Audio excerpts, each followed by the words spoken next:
अस्सलामुअलैकुम।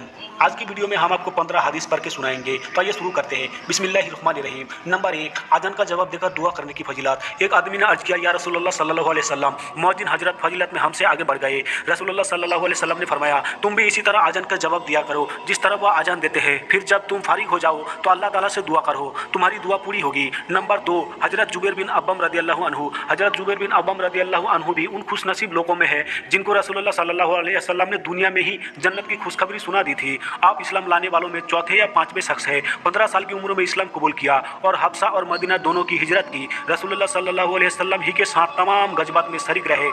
गजब खंदक के मौके पर रसूलुल्लाह सल्लल्लाहु अलैहि वसल्लम ने फरमाया, कौन है जो दुश्मन के लश्कर की खबर लाए? हजरत जुबैर बिन रदियल्लाहु अन्हु ने अर्ज किया कि मैं खबर लाऊंगा। इस पर रसूलुल्लाह सल्लल्लाहु अलैहि वसल्लम ने फरमाया, हर नबी के लिए हवारी होते हैं और मेरे हवारी जुबैर है। हजरत अली ने फरमाया कि मैंने रसूलुल्लाह सल्लल्लाहु अलैहि वसल्लम से सुना है कि आपने फरमाया, तलहा व जुबैर जन्नत में मेरे पड़ोसी होंगे। सन 36 हिजरी में जंग जमल के मौके पर इब्ने जरमुज ने आपको शहीद कर दिया। नंबर 3, हजरत उमर रदियल्लाहु अन्हु के हक में दुआ। रसूलुल्लाह सल्लल्लाहु अलैहि वसल्लम ने हजरत उमर के लिए दुआ फरमाई कि ए अल्लाह, उमर बिन खत्ताब रदियल्लाहु अन्हु के जरिए इस्लाम को इज्जत व बुलंदी आता फरमा। चुनांचे ऐसा ही हुआ कि अल्लाह ताला ने इस्लाम को हजरत उमर रदियल्लाहु अन्हु के जरिए वह बुलंदी और शौकत आता फरमाई कि दुनिया उसका एतराफ़ करती है। नंबर 4, आजान के बाद दुआ पढ़ना। रसूलुल्लाह सल्लल्लाहु अलैहि वसल्लम ने फरमाया, जो बंदा आजान सुनते वक्त अल्लाह से यूं दुआ करे तो वह बंदा क़यामत के दिन मेरी शफाअत का हकदार हो गया। नंबर 5, बकरी का दूध देना। हजरत अब्दुल्ला बिन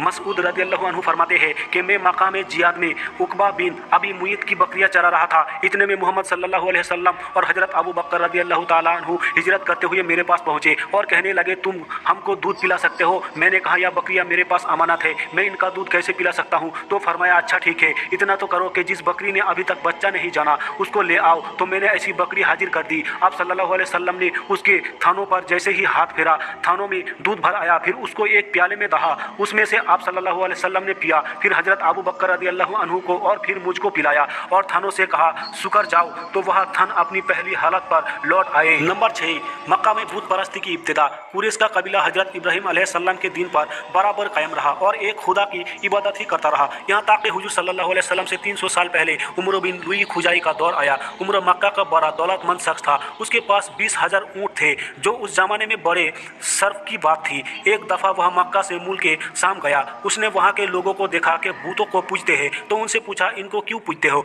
उन्होंने जवाब दिया, यहाँ हमारे हजत रवा है, हमारी ज़रूरतों को पूरी करते हैं, लड़ाइयों में फतह दिलाते हैं और पानी बरसाते हैं। उमर बिन लुई को उनकी बूत परस्ती अच्छी लगी और उसने वहाँ से कुछ बूत लाकर खाना-ए काबा के आसपास रख दिए। क्योंकि काबा अरब का मरकज था, इसलिए तमाम कबाइल में धीरे धीरे बूत परस्ती का रिवाज हो गया। इस तरह मक्का में बूत परस्ती की शुरुआत उमर बिन लुई खुजाई के हाथों हुई, जिसके बारे में रसूलुल्लाह सल्लल्लाहु अलैहि वसल्लम ने फरमाया, मैंने अमर बिन लुई को देखा कि वह जहन्नम में अपनी औंतें घसीटता हुआ चल रहा है। नंबर 7, किसी मुसलमान को हंसता देखे तो ये दुआ पढ़े। रसूलुल्लाह सल्लल्लाहु अलैहि वसल्लम ने फरमाया, जब किसी मुसलमान को हंसता हुआ देखे तो ये दुआ पढ़े, अल्लाह पाक आपको मुस्कुराता रखे।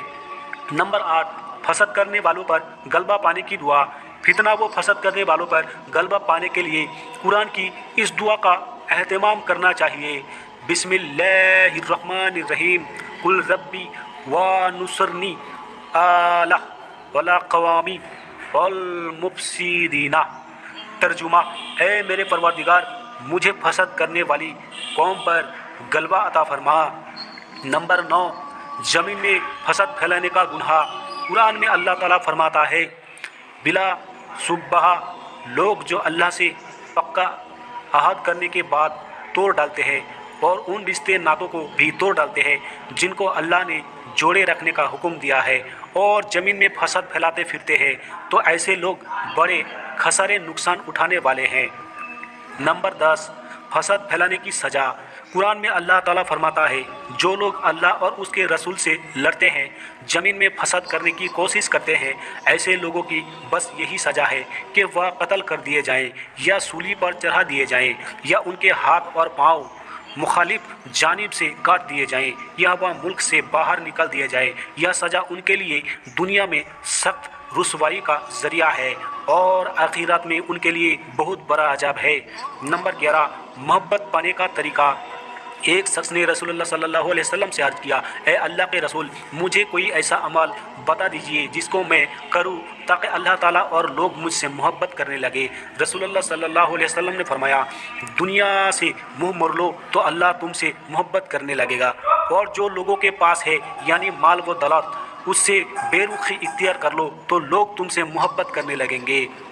نمبر 12، لوگوں کی ضرورتیں پوری کرنے والے کی فضیلت۔ رسول اللہ صلی اللہ علیہ وسلم نے فرمایا، اللہ تعالیٰ نے کچھ بندوں کو لوگوں کی ضرورت پوری کرنے کے لیے پیدا کیا ہے۔ لوگ ان کے پاس اپنی ضرورت لے کر جاتے ہیں۔ لوگوں کی ضرورت پوری کرنے والے یہ لوگ اللہ کے عذاب سے محفوظ رہیں گے۔ نمبر 13، قرضوں اور غموں سے نجات کی دعا۔ رسول اللہ صلی اللہ علیہ وسلم نے قرضوں اور غموں سے چھٹکارے کے لیے صبح و شام یہ دعا پڑھنے کے لیے فرمایا، اللہم انی یعوذ بک من الہم والحزن وأعوذ بک من العجز والرثا وأعوذ بک من الجبن والبخل وأعوذ بک من غلبۃ الدین وقہر الرجال۔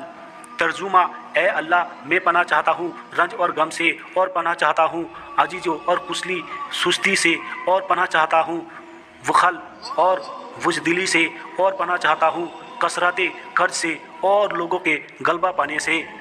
نمبر 14، اللہ کا ذکر کرنے والا زندہ ہے اور نہ کرنے والا مردہ۔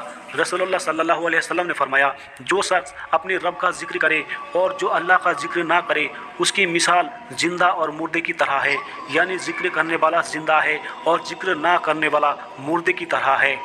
نمبر 15 و آخری، مہر ادا نہ کرنے کا گناہ۔ رسول اللہ صلی اللہ علیہ وسلم نے فرمایا، جس آدمی نے کسی عورت سے مہر کے بدلے نکاح کیا اور اس کا مہر ادا کرنے کا ارادہ نہ ہو تو وہ جانی جینا کرنے کے حکم میں ہے، اور جس آدمی نے کسی سے قرض لیا پھر اس کا قرض ادا کرنے کی نیت نہ ہو تو وہ چور کے حکم میں ہے۔